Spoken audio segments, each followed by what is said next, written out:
It was early in the morning when Senjiro woke. After freshening up and getting ready for today, he was in the kitchen preparing breakfast.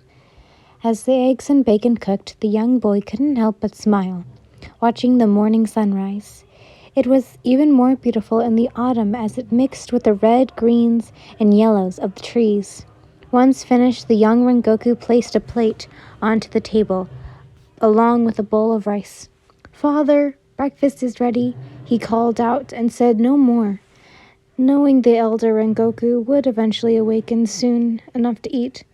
Shinjiro-sama was a heavy sleeper, especially when drunk, and it's amazing how he hasn't yet to experience a hangover. Senjiro will proceed to fetch two boxes of bento, which he had made the night before and wrapped them in a futoshi cloth. "I hope Oni-chan likes bento," he tells himself. It's been 3 weeks since Kojo had been training Yin in becoming a demon slayer. The two developed a habit of always having to wake up before sunrise and head out towards the dojo to train for godless hours. At first, Senjiro was a bit skeptical and worried about Yin being a demon slayer. However, he learned firsthand that she had the potential of being far more exceptional warrior than he thought. Indeed, the girl had proven to be more fencite than her tsundere nature, and combined with her ability to manipulate snow and ice, it was easy for her to create and master her ice breathing. Or should he call snow breathing? Or perhaps winter breathing? Anyways, she was a strong force to be reckoned with. "I'm heading out towards the dojo, father," Senjiro announced, strapping the futoshi onto his back. With that, the mini Rengoku was out the door. Upon reaching the dojo, Senjiro spotted something, or rather someone standing outside near a maple tree. The stranger quickly turned, as if sensing his presence, and glanced at him as Senjiro was greeted by a pair of familiar sky-blue eyes. It was Michiru Tokita, the Mist Hashira. "What's he doing here?" Senjiro thought. Good morning," Tokita said. "What are you doing here?" Senjiro asked and took note that the long-haired male was eating a bag of potato chips. "I was in the neighborhood and decided to check on how Yin's training coming along," he exclaimed, popping another chip into his mouth. "Also, I wanted to see if I could catch a snowflake on my tongue," he adds. "Oh, okay. Then, you're free to come inside if you want," Senjiro says nervously. The mist pillar nodded and soon followed the younger Rengoku inside. In the middle of the dojo, both Yu and Kojo stood. As Senjiro and Michiru watched what happened to be Kojo teaching you how to wield a sword. "Focus," came Kojo's boisterous voice. "Concentrate on your breathing, then move on to full swings." He encouraged you. You did as told, gripping onto your wooden sword tightly, and took slow, deep breaths. You concentrated, feeling your body relax and heart beat steadily. Kojo kept his passionate gaze on you. He always enjoyed watching you break into total concentration. "You're beautiful," he thinks, and watched you close your eyes and focus on your breathing. The air around you is cold. Your fighting spirit, although smaller than his, was still impressive as Sentinel rolled over you. You opened your eyes, raising your sword and ready to strike the wooden dummy, but your lover stopped you, his hands brushing against your hips softly. You turned to look at Kojo, his gaze direct yet affectionate. "Tighten your grip and loosen up on your shoulders," he instructions. "Let it flow through you," his hands brushing past your own, before caressing over your shoulders. "From your shoulders, down to your spine, into your hips," he whispers in your ear hotly.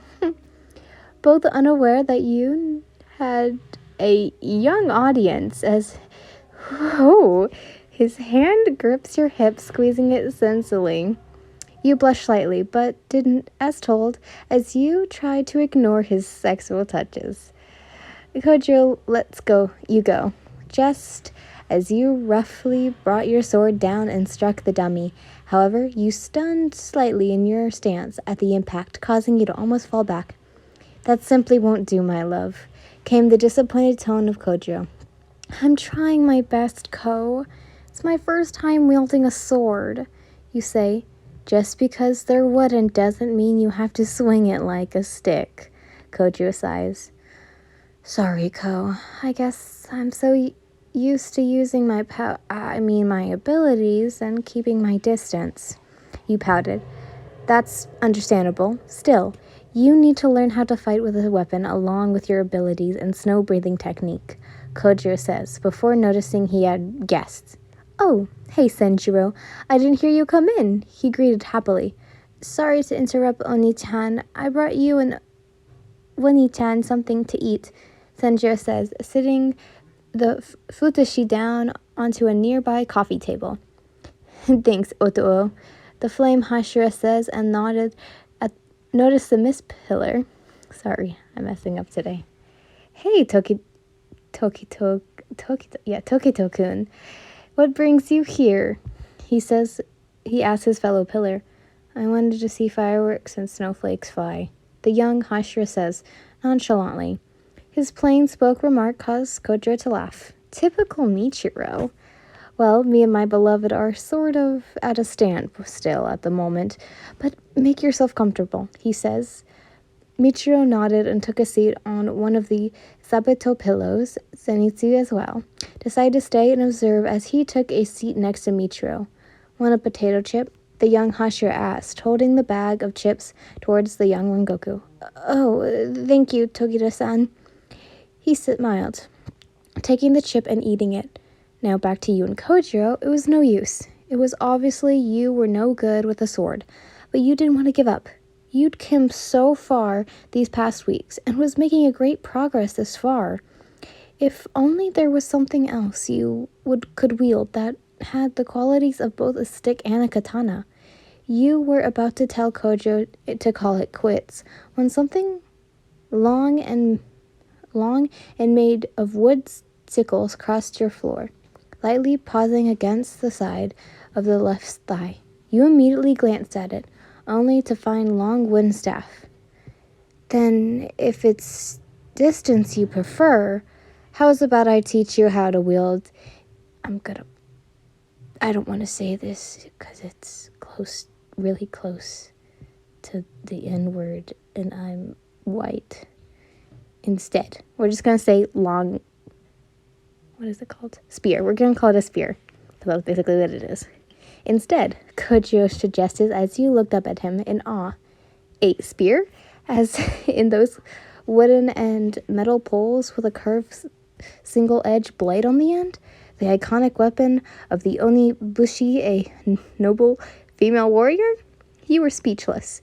It was like he just read your mind as you then gawked as he pulled his hanabijin off, revealing his well-toned torso. He then gestures to the low wooden stick and then you. Now, ready yourself, he says. You nodded you nodded and did as told, taking a stance. First, I will come at you and then instruct you on what to do, okay? Kojiro says. Okay, got it, you said. Although your errors were obvious, however, no matter what happens, you can't afford to give up. You got this, Oni-chan. I believe in you, Senjiro cheers. Make it snow, Michiro replied.